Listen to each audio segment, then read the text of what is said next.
कहती है मेरा छोटा सा बेटा, महिला का सम्मान करें प्लीज। ये देखो, ये सम्मान एक ही बच्चा था मेरा, कोई शर्म कर लो गल मारी। एक ही बच्चा था मेरा, मेरे सामने, मेरे आंखों के सामने उसको गोली मारी है। मैं पूरी रात, आप सोचिए, आप अपने बेटे के बारे में, बेटों के बारे में सोचिए, मैं पूरी रात उसकी लाश के साथ लेटी रही 30 दिन के लिए। झूठ नहीं, झूठ आप बोलते हो, झूठ मैं नहीं बोलता हूं। मैं पूरी रात उसकी लाश के साथ लेटी रही और फिर मुझे डर लगा, मैंने अपना घर छोड़ दिया, जो भी मेरे पास था वो मैंने छोड़ दिया। मैंने उनसे पूछा कुछ तो लाई होगी? कहती है नहीं, सिर्फ मेरे जो कपड़े हैं ये मेरे पास हैं। और फिर इधर उधर ढूंढती है और एक फोटो निकालती है और मुझे कहती है यही मेरे पास अब बची है।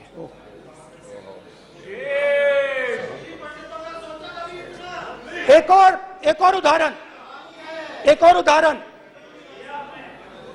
दूसरे कैंप में मैं, एक महिला मेरे सामने आती है, मैं उससे पूछता हूं तुम्हारे साथ क्या हुआ, क्या हुआ तुम्हारे साथ? और जैसे ही मैंने ये सवाल पूछा,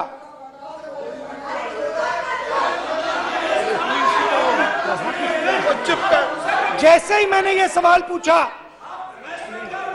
आप महिला का दर्द नहीं सुन सकते, महिला का दर्द नहीं सुन सकते, महिला का दर्द सुनने का आपका धैर्य नहीं है, महिला का दर्द नहीं सुन सकते, महिला का दर्द नहीं सुन सकते। जैसे ही मैंने उससे ये सवाल पूछा, बैठो, जैसे सर, जी सर, आप बोलिए, शर्म करिए, शर्म करिए। जैसे ही मैंने उससे सवाल पूछा तुम्हारे साथ क्या हुआ, शर्म नहीं है तेरे को? वैसे ही एक सेकंड में वो कांपने लगी। उसने अपने दिमाग में वो दृश्य देखा और वो बेहोश हो गई, मेरे सामने कांपती हुई बेहोश हो गई। तो ये मैंने आपको सिर्फ 2 उदाहरण दिए हैं।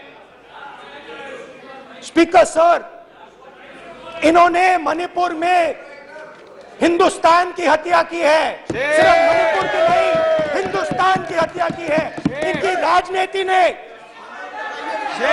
मणिपुर को नहीं, हिंदुस्तान को मणिपुर में मारा है, हिंदुस्तान को कत्ल किया है, हिंदुस्तान का मर्डर किया है मणिपुर में।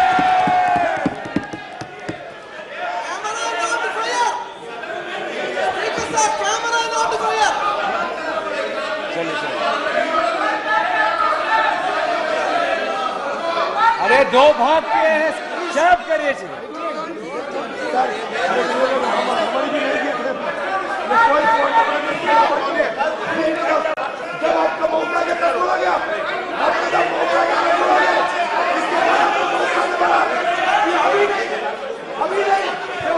माननीय सभी सदस्यों से कहूंगा शांति रखें प्लीज, प्लीज। मणिपुर, हाँ क्या बोल रहे हैं? आप बोलिए। अरे भाई क्या बात है?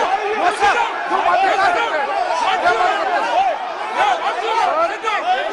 इन्होंने राहुल गांधी ने आज सदन में पानी पी रहे हैं भाई, आप क्या बात करते? बैठो सर, ये राहुल गांधी ने आज जो बातें कही है इस सदन में, वो भी बात किया है। मैं उनसे एक सवाल पूछना चाहता हूँ। 60 दशक जब लोगों को नॉर्थ ईस्ट में किया हुए है, इसका जिम्मेदार कांग्रेस पार्टी है। राहुल गांधी को माफी मांगना चाहिए। राहुल गांधी का कांग्रेस पार्टी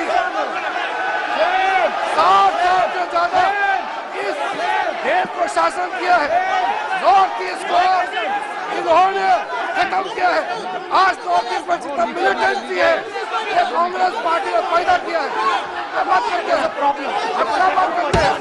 आज नॉर्थ ईस्ट में सारा मिलिटेंट ग्रुप है, सारा कांग्रेस पार्टी की वजह से चला हुआ है।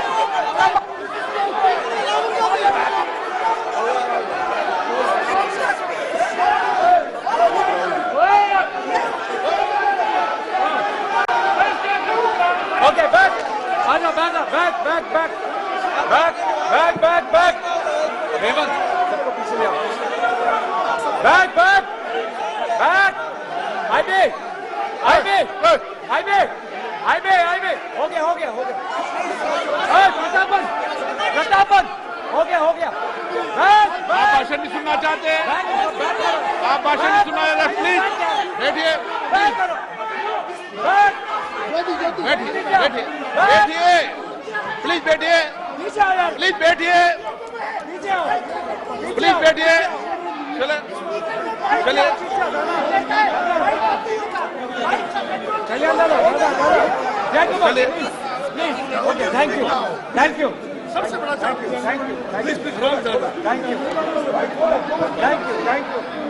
यू.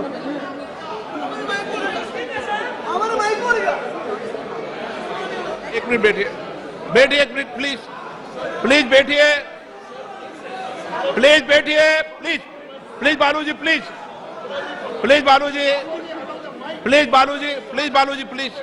एक मिनट प्लीज बैठिए। माननीय सदस्यगण, नहीं सकते. जिस तरीके का व्यवहार आप टेबल पर आकर कर रहे हैं, इस तरीके से सदन नहीं चलेगा।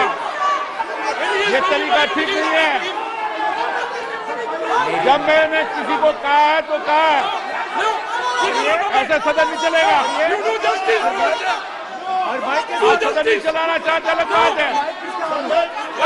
अब अपनी बात कहिए, गलत तरीका ये। नो, ऐसे सदन चलने वाला नहीं है। जो माननीय सदस्य टेबल पर आए उनके खिलाफ कार्रवाई होगी। प्लीज बैठिए, आप भी बैठिए। माननीय मंत्री जी, प्लीज बैठिए। भारत सदन है, माता, प्लीज बैठिए, भारत माता. प्लीज बैठिए। Please brother. मैं बहुत शांति से सुन रहा हूं। इसका तरीका ये नहीं है उचित हो कि आप टेबल पर आए। नहीं, गलत तरीका ये। आप जैसे मैंने माननीय sir, please please brother please भाई पानी ले. जैसे मैंने भाषण के शुरुआत में बोला, भारत एक आवाज है। भारत हमारी जनता की आवाज है, दिल की आवाज है। उस आवाज की हत्या आपने मणिपुर में की। इसका मतलब भारत माता की हत्या आपने मणिपुर में की।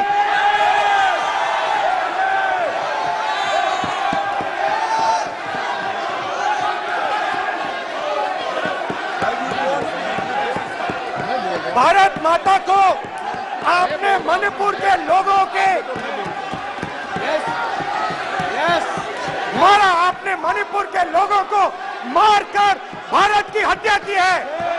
आप देशद्रोही हो, आप देशभक्त नहीं हो, आप देश प्रेमी नहीं हो, आप देशद्रोही हो। आपने देश की हत्या मणिपुर में की।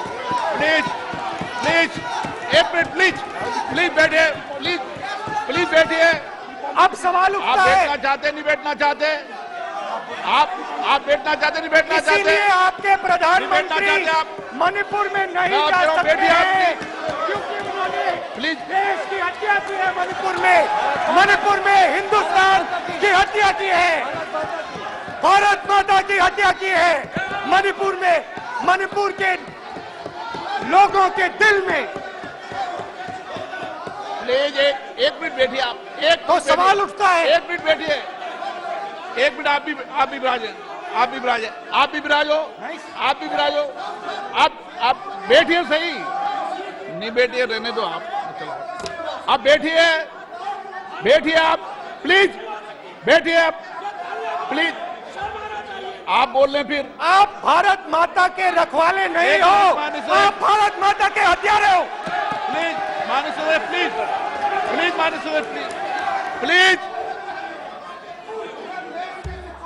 प्लीज प्लीज प्लीज प्लीज देखिए माननीय सदस्यगण, प्लीज प्लीज, माननीय सदस्यगण, भारत मां हमारी मां है, हमें सदन में बोलते समय संयम बरतना चाहिए। मेरा अपनी मां की हत्या की बात कर रहा हूं, मैं मणिपुर में अपनी मां की हत्या की बात कर रहा हूं, मैं आदर से बोल रहा हूं। आपने मेरी मां की हत्या की मणिपुर में, एक मेरी मां यहां बैठी है, दूसरी मां को आपने मणिपुर में मारा है।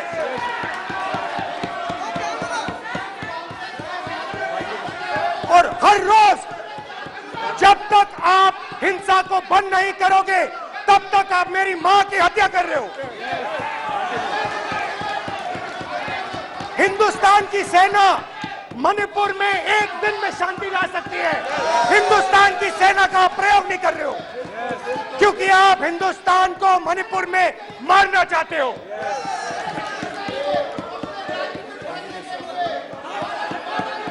तो अगर नरेंद्र मोदी जी हिंदुस्तान की आवाज नहीं सुनते हैं, अगर हिंदुस्तान के दिल की आवाज नहीं सुनते हैं, तो किसकी आवाज सुनते हैं?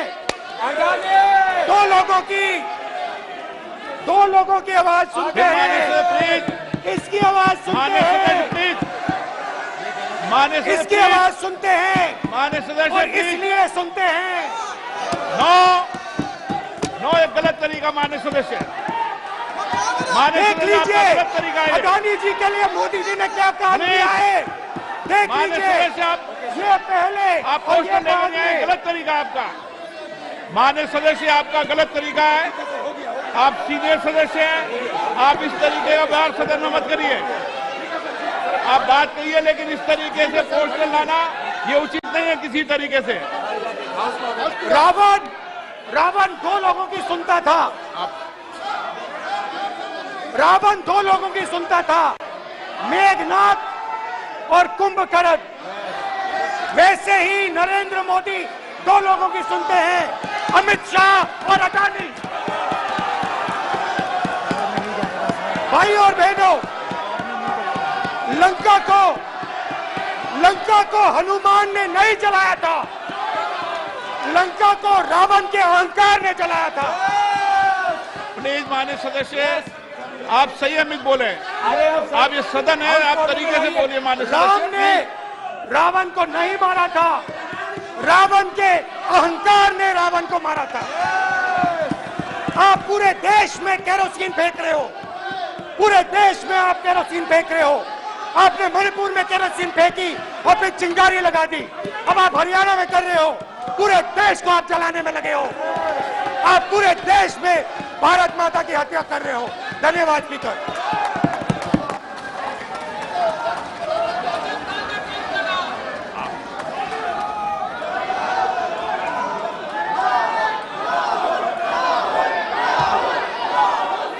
आप सदन में किस तरीके का बोलना चाहते हैं? ये सदन है माननीय सदस्य, संसद है। प्लीज बैठिए, प्लीज बैठिए,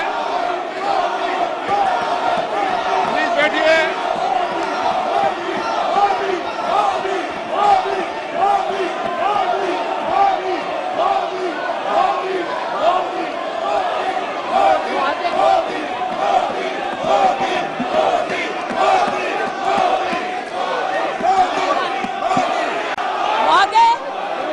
आपने मुझे बोलने को आमंत्रित किया है और अगर सदन,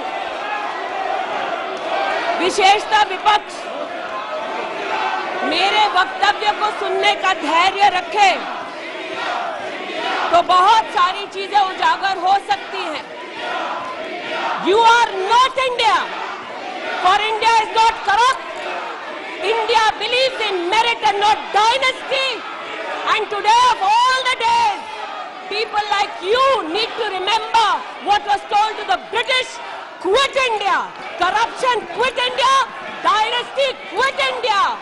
Merit now finds place in India. अध्यक्ष महोदय, सबसे पहले आपकी पीठ पर, आपके आसन पर जिस प्रकार का आक्रामक बर्ताव आज देखा गया, उसका मैं खंडन करती हूं। पहली बार राष्ट्र के इतिहास में भारत मां की हत्या की बात की और कांग्रेस पार्टी यहां पर तालियां बजाती रही। जो भारत की हत्या की बात पर कांग्रेस पार्टी ने ताली पीटी आज इस सदन में, इस बात का संकेत पूरे देश को दिया कि मन में गद्दारी किसकी है। मैं आज हिंदुस्तानी होने के नाते कहती हूं, मणिपुर खंडित नहीं है, विभाजित नहीं है, मेरे देश का अंग है। मैं इनसे पूछती हूं, इन्हीं के अलायंस के एक सदस्य बैठे हैं जिन्होंने तमिलनाडु में कहा कि भारत का मतलब मात्र उत्तर भारत। अगर हिम्मत हो राहुल गांधी में तो आकर भारत के ऊपर इस प्रकार का कटाक्ष करने वाले डीएमके के अपने साथी का खंडन करके बताएं। कांग्रेस पार्टी के एक नेता ने कश्मीर में रेफरेंडम की बात की। अगर हिम्मत है गांधी खानदान में तो इस सदन में और इस देश को बताए कि कश्मीर को देश से हटाने की साजिश में कांग्रेस के उस नेता का वक्तव्य क्यों है। You are not India because you define corruption in India. You are not India because you define incompetence. You are not India. एक मिनट माननीय सदस्य, ये तरीका ठीक नहीं है। सदन में नारेबाजी करना तरीका ठीक नहीं है। प्लीज माननीय सदस्य बैठिए, उनको अपनी बात कहने दीजिए। आपने अपनी बात कही है, यह तरीका ठीक नहीं है। नो गलत तरीका है आपका, नो गलत तरीका है आपका। स्मृति जी, पुनः कहती हूं अध्यक्ष महोदय, शायद अपने ही कोलाहल में सुन न पाए हो। मणिपुर हमारे देश का अभिन्न अंग है, खंडित न था, न है, न कभी होगा। इनके यूपीए के अलायंस के एक नेता ने तमिलनाडु में एक वक्तव्य दिया है। पुनः कहती हूं कि भारत का मतलब मात्र उत्तर भारत। मैं आज गांधी खानदान से, कांग्रेस पार्टी से पूछना चाहती हूं, क्या भारत केवल उत्तर भारत है? अगर दम है तो अपने पार्टनर को मुंह तोड़ जवाब दे, अगर हिंदुस्तान में आस्था रखते हैं। कांग्रेस के एक नेता ने अध्यक्ष महोदय कोर्ट में जाकर वक्तव्य दे दिया कि कश्मीर में रेफरेंडम की तलाशना चाहिए संभावना। मैं आज कांग्रेस पार्टी से पूछना चाहती हूं, क्या उनके आदेश अनुसार ये वक्तव्य कि कश्मीर का खंडन हो, भारत विभाजित हो, क्या ये कांग्रेस के नेतृत्व के आदेश के अनुसार है? अध्यक्ष महोदय, पुनः कहती हूं, हमारे राष्ट्र के संसदीय इतिहास में आज तक भारत मां की हत्या की बात करने वाले कभी भी बैठकर मेज नहीं थपथपाते। कांग्रेसियों ने बैठकर मां की हत्या के लिए मेज थपथपाई है। ये बात करते हैं इंसाफ की, ये चेहरा धूमिल है, ये चेहरा धूमिल है। मैं बताऊं किसका चेहरा है, मैं बताऊं किसका चेहरा है अध्यक्ष महोदय। ये चेहरा है गिरिजा टिक्कू का। सुन लीजिए पंडितों की दास्तान आप भी। गिरिजा टिक्कू का यह चित्र है। 90 के दशक में एक महिला यूनिवर्सिटी में अपना पेचेक लेने जाती है। सारी बातें करूंगी। अपना पेचेक लेने जाती है, बस से घर लौटने का प्रयास करती है। उसको 5 मर्द बस से खींचकर टैक्सी में ले जाते हैं, बलात्कार करते हैं और फिर आरी से उसका बदन काट देते हैं। जब गिरिजा टिक्कू के जीवन पर एक फिल्म में एक प्रति आया,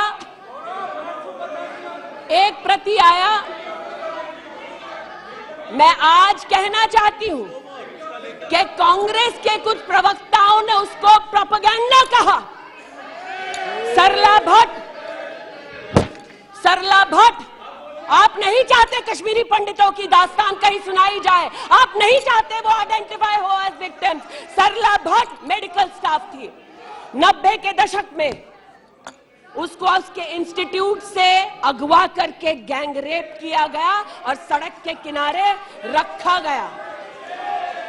आज मैं पूछना चाहती हूं कि एक तरफ इनकी अलायंस के लोग हिंदुस्तान को विभाजित करने की बात करते हैं, ये आज अपने आप को इंसाफ के पुजारी बताते हैं, लेकिन मुझे बताइए गिरिजा टिक्कू, सरला भट्ट को कब इंसाफ मिलेगा? हर गली हर मोहल्ले में एक स्लोगन गूंजता था पंडितों के बीच, रलियू सलियू गलियू।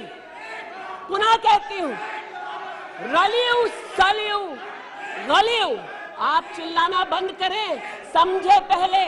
रलियू सलियू गलियू। या तो अपना धर्म बदलो या कश्मीर छोड़ो या यहीं मरो। उनकी आवाज भारत की आवाज नहीं है। उनकी आवाज को आपने कभी नहीं सुना। मैं आज कहती हूं, इन्होंने कहा अश्रु बहाए, भ्रमण किया 84 के दौरान में। मुझ जैसे कई लोग देश की राजधानी में थे और किसी का वक्तव्य ना सुने। अध्यक्ष जी, एक पत्रकार है प्रणय गुप्ता, उन्होंने लिखा कि सिख बच्चों को कैस्ट्रेट करके उनके अंगों को उनकी मां के मुंह में ठूसा गया। आज बोलती हूं, त्रिलोकपुरी में 30 औरतों को इकट्ठा करके चीला गांव में ले जाकर उनका बलात्कार किया। सुल्तानपुरी में एक महिला ने एफिडेविट दी है, मेरे हस्बैंड को मार दिया, बेटी को शादी से एक रात पहले उठाकर ले गए और उसका बलात्कार किया। एक 45 साल की मां ने कहा सिख दंगों के दौरान कि ना सिर्फ मेरे पति को मारा, ना सिर्फ मुझे गैंगरेप किया, बल्कि मेरे सामने मेरे बेटे पर केरोसिन छिड़ककर उसको आग लगा दी गई। और आज ये भारत की बात करते हैं। कहते हैं कि कश्मीर से कन्याकुमारी तक 130 दिन चल रहे थे। मैं जोड़ों के दर्द पर भाषण नहीं दूंगी अध्यक्ष महोदय, लेकिन इतना जरूर कहूंगी कि जिन वादियों को हिंदुस्तान ने खून से सना देखा है, जिन वादियों में गोलियों की आवाजें हर दिन सुनाई